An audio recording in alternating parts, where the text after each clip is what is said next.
Bismillahirrahmanirrahim. Assalamualaikum warahmatullahi wabarakatuh.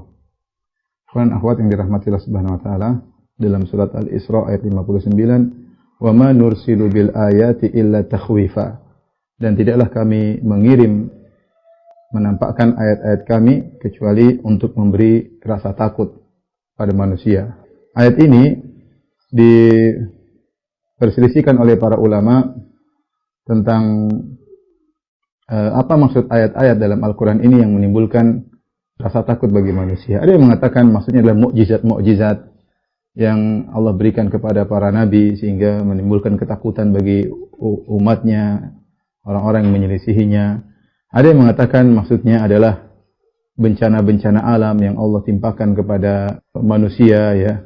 Ini juga harusnya menimbulkan rasa takut kepada manusia. Demikian juga misalnya gejala-gejala alam seperti gerhana dan yang semisalnya yang harusnya menimbulkan rasa takut bagi manusia. Dan ada yang mengatakan bahwasanya yang dimaksud dengan tanda-tanda kekuasaan Allah adalah kematian yang tersebar dengan cepat, ya, disebabkan wabah atau yang lainnya. Intinya Allah Subhanahu wa taala memunculkan dalam alam semesta ini kejadian-kejadian yang luar biasa yang harusnya menjadi pelajaran bagi manusia, ya, agar mereka semakin takut kepada Allah Subhanahu wa taala. Dan ini di antara tafsiran mereka tadi saya sebutkan, tafsiran para ulama, di antaranya adalah wabah yang terjadi pada suatu masa di mana merenggut nyawa begitu banyak dalam waktu yang cepat. Demikian juga kejadian-kejadian alam seperti gempa bumi, kemudian tsunami atau yang lainnya. Ini semua adalah ayat-ayat yang Allah kirim agar kita menjadi semakin takut kepada Allah. Bahwasanya alam semesta ini ada yang mengatur. Dan dia berhak melakukan apa yang dia kehendaki sesuai dengan hikmah yang dilihat oleh Allah Subhanahu wa taala. Yang jadi masalah ketika Allah mengirim ayat-ayat yang menunjukkan akan keagungannya, sebagian orang malah semakin jauh dari Allah Subhanahu wa taala, tidak mengambil pelajaran dari kejadian-kejadian tersebut.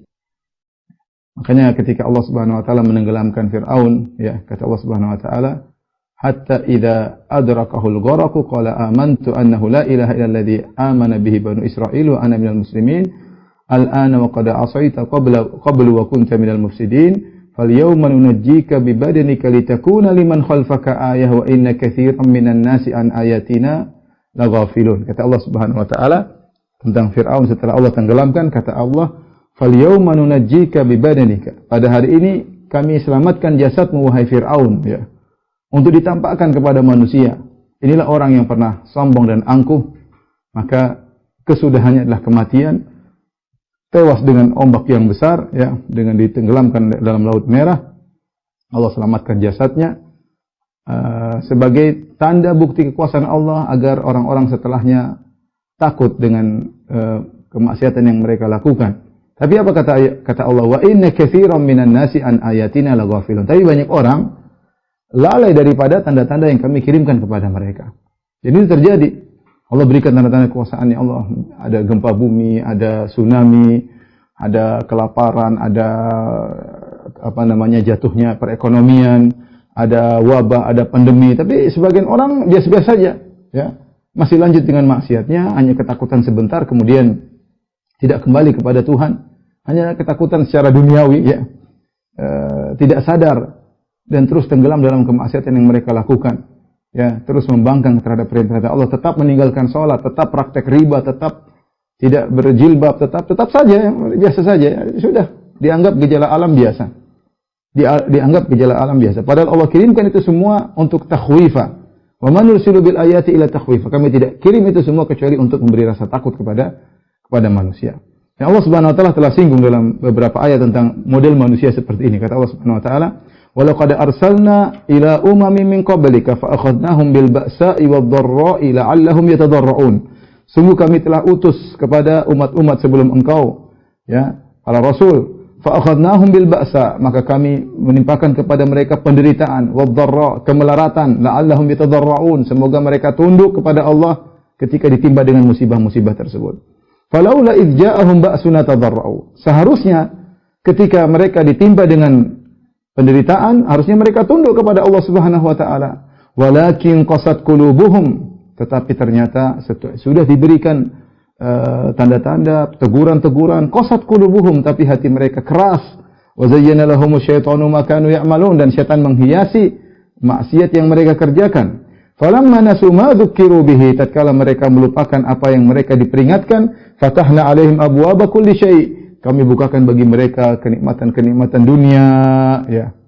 Allah kasih teguran, mereka tidak peduli. Allah kasih nikmat, buat mereka semakin lalai, istidraj, mereka semakin lalai. Kata Allah, fatahna alaihim abwaaba kulli syai', kami bukakan segala pintu kepada mereka, hatta idza farihu bima utu, tatkala mereka sombong dan bangga dengan apa yang mereka dapatkan, akhadnahum baktatan fa idzahum mublisun, maka tiba-tiba kami hukum mereka dan akhirnya mereka berputus asa, ya. Jadi ada orang seperti itu, model manusia seperti ini, diberi teguran tidak kembali kepada Allah, tapi semakin parah. Ya, seperti juga firman Allah Subhanahu wa taala, "Wa laqad akhadnahum bil adzabi famastakanu li rabbihim wa ma yatadarra'un." Sungguh kami telah menghukum mereka dengan azab, famastakanu li rabbihim, mereka tidak tunduk kepada Rabb mereka, wa ma yatadarra'un, mereka tidak menghinakan diri mereka di hadapan Allah, tidak, ya. Jadi ini yang jadi permasalahan, ya. Terutama ketika musibah tersebut berkepanjangan, musim kemarau berkepanjangan, jatuhnya ekonomi berkepanjangan, orang semakin jauh dari Allah, ya, semakin suudzon kepada Rabbul Alamin, semakin bermaksiat, semakin lepas kendali, dan ini terjadi, ya. Pada peristiwa pandemi yang kita alami ini, ada sebagian kejadian-kejadian kita lihat di luar negeri, sebagian agama-agama lain ketika mereka ditimpa dengan masalah ini, maka mereka menghina agama mereka. Ada yang mengambil salib kemudian dimasukkan di bokongnya dan macam-macam. Kejadian-kejadian yang menunjukkan mereka sudah menganggap Tuhan tidak ada. Justru kejadian ini membuat mereka semakin membangkang dan yang lain. Kita orang Islam jangan demikian, ya. Kita yakin semuanya ini ada yang mengaturnya, dan ini kembali kepada kesalahan-kesalahan, dosa-dosa yang kita lakukan. Ya, dosa yang kita lakukan. Maka ketika Allah memberi teguran, ya hendaknya kita takut, ya. Kita lihat bagaimana orang-orang dekat kita dipanggil oleh Allah Subhanahu wa taala. Harusnya kita semakin bersiap, mempersiapkan diri untuk bisa semakin dekat kepada Allah Subhanahu wa taala. Jadi ketika Allah turunkan peringatan-peringatan ini, ada rasa takut, benar. Ya, bukan kita santai-santai saja, tidak ada rasa takut agar kita semakin bertakwa kepada Allah. Ya, bukan takut membuat kita akhirnya lupa dengan Tuhan. Takut dengan artinya takut kematian sehingga kita lalai, tidak. Ada rasa semakin takut kepada Allah. Kita tidak tahu sampai kapan pandemi ini, kita tidak tahu bagaimana ke depannya kita, ya. Maka seorang ketika ditimpa dengan bencana, musibah, maka segera kembali kepada Allah Subhanahu wa taala.